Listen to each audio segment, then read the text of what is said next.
Hello, sports card collectors and investors. I hope that everyone is having a great Tuesday morning. We are back again for another daily episode. If you missed last night, I did a live with Flipping Steve, another great YouTuber, sports card YouTuber that I really enjoy hanging out with.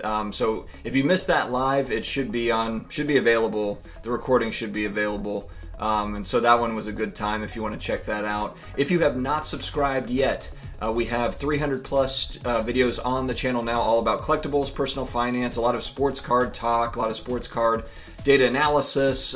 We have got graded comic books, graded video games, all things collectibles that have a nostalgic tie to them. And the buying trends behind those things and selling trends behind those things are of interest to me, and I like to talk about them. And so look, if you want to have, just a daily dose of the good stuff, make sure to subscribe here, guys. Today I'm going to be talking about 4 sports cards that exploded in value so far in 2020. Now you're probably thinking there's a lot of sports cards that exploded in value in 2020, and you would be right about that. So I've just picked out a few that I thought would be fun to talk about. I don't own any of these cards, and I'm also not a, buy these cards now or sell these cards now type of channel. This is more just informational / entertainment, so take it for what it is, guys. Okay, the first sports card that I am going to talk about today is actually a soccer card, very popular soccer card that we've seen over the last, 6 months or so really kind of go crazy, and that is the 2018 Prizm Kylian Mbappe Raw base card.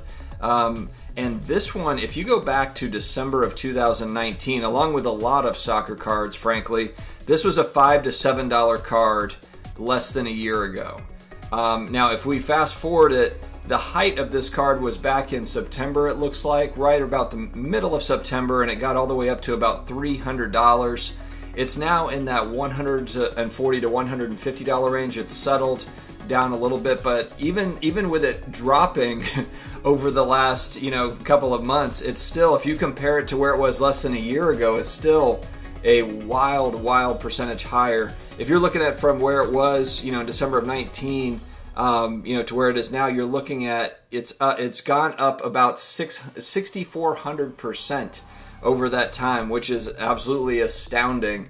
So soccer cards are kind of one of those things. It's a kind of wait and see thing. There are definitely cards that are going up and going down within soccer. It's not that all soccer cards have gone down. There's certainly a lot of segments of soccer cards that are still very popular, especially, and I was talking to Flipping Steve, he buys a lot of vintage soccer cards, and those cards, especially because of the scarcity, and the player, those are not easy to find, and so those cards have not dropped quite as much, if at all, during the span of time. So soccer cards really intriguing moving forward. Is that a segment of the sports card world that's here to stay? Because a year ago it just wasn't there. There was really nothing as far as demand goes, outside of outside of collectors that were simply focused on those soccer cards. And I think a lot of Europeans more focused on the stickers, less on the cards. The cards have come to the forefront over the last 12 months. So we'll have to see how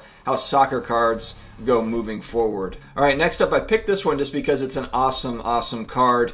And it is the 2013 Innovation Kobe Bryant Kaboom. And this one's in a BGS 9.5. I just like the look of this thing. It's just a nice looking card. These Kabooms have gone wild in popularity over the last year or so.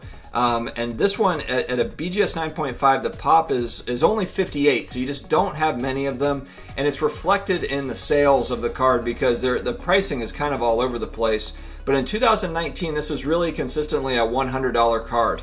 $100 card, and then it's just absolutely gone bonkers over the last 12 months. In July, it had moved up to an $1,800 card roughly, and then just as recently as December 16th, it looks like there was a sale at $5,250. We're talking about almost a 4,700% increase over the last year or so for this one. And it's just one of those things where I don't know if demand will stay that high to keep it at a $5,000 card, but it is an awesome card. Kobe's legacy and everything that goes with it, and that Kaboom series in general, that subset, that insert set, has become very, very popular. And so that is something where I'm curious to see, short term, is that a thing, or long term, are those going to be important cards, for collectors and investors? And it looks like, man, I mean, it's just gone up so much, and I'm very eager to kind of see what happens with this, as well as some of the other Kobe stuff that we pay attention to.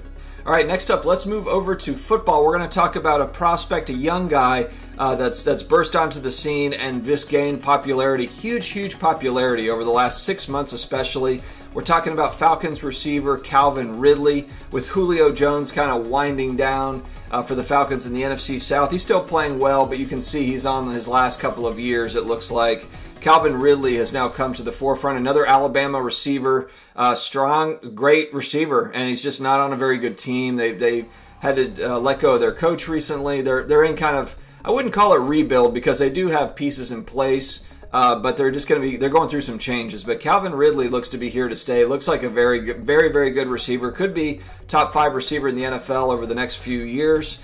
And his 2018 base Prism in a PSA 10, population's only 37. So that's where you can, and maybe the pop is a little bit higher now, but that's where you can see where, there's not a whole lot of supply, and there was a huge group of folks that moved into football skill players over the last few months, buying into those. It was, kind of quarterback only type football card buying and selling, and then it's moved more into running backs and wide receivers.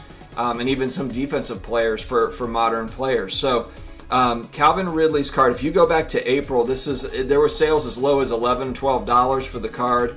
August leading up to the NFL season, the excitement of the season, and then football cards in general, it's $180 to $200. At the end of September, with Ridley really playing very well, it moved all the way up to $379. There's a few sales there in the high 300s. It's come down quite a bit over the last, now I should say too, I'm only seeing a sale here, last sale from October 6th, so we're looking at a few weeks, a month, where there hasn't been a sale, and that sale was at $250, so they could even be less now, just because the Falcons have kind of slid a little bit, and so, we don't know exactly where the price is currently. But if you look at just kind of where it was at $11, $12 and where it's come, you're looking at about 3,200%. As far as movement goes. It's just dramatic increases. Talk about like cards moving out of nowhere to being substantial dollars. So I thought that was just an interesting one to watch, because as a whole, I'm interested to see if kind of skill players maintain popularity, if people are going to still buy and sell them at a high rate, at a high tick. Are we going to see transactions for those cards next season continue in that manner, or is it going to go back to more of kind of QBs? QBs only. Are people kind of spooked by, the Saquon Barkley injury, the Michael Thomas injuries, and the suspensions, stuff like that, or is it here to stay? And that's the type of stuff that I'm really paying attention to as far as trends go. All right, last but not least, a great card, 2012 Prism Steph Curry. This is just a base card in a PSA 10. This is first year Prism, and Steph, of course, being an all-time great player. This set in general is kind of one of those where I think basketball card collectors, investors are looking at this as like, is this going to be an 86 Fleer type set down the road? Just because you had a lot of great rookies within that set. It was 2 years of rookies because of the holdout, I believe. So you've got just a bunch of huge names in that 2012 Prism set, and it also happened to be first year Prism for basketball. So it's a big deal. This is a card that, man, if you go back to February, this is a $60, $70 card in a PSA 10. If you come all the way to May and June, it's jumped to $400, $425. It got all the way up as high as $1,000 over the last few months. The pop is fairly low at 219, so there's not that many, but it's not super low either. And now the card sits right at about $640, $650. So it has come down. Yes, the prices have come down.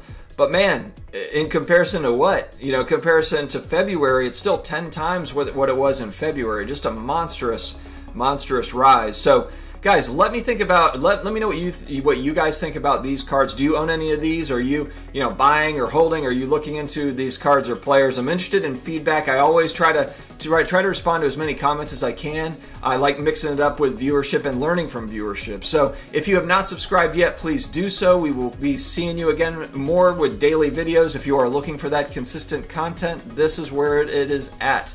Thank you very much for joining, guys. Have a great day.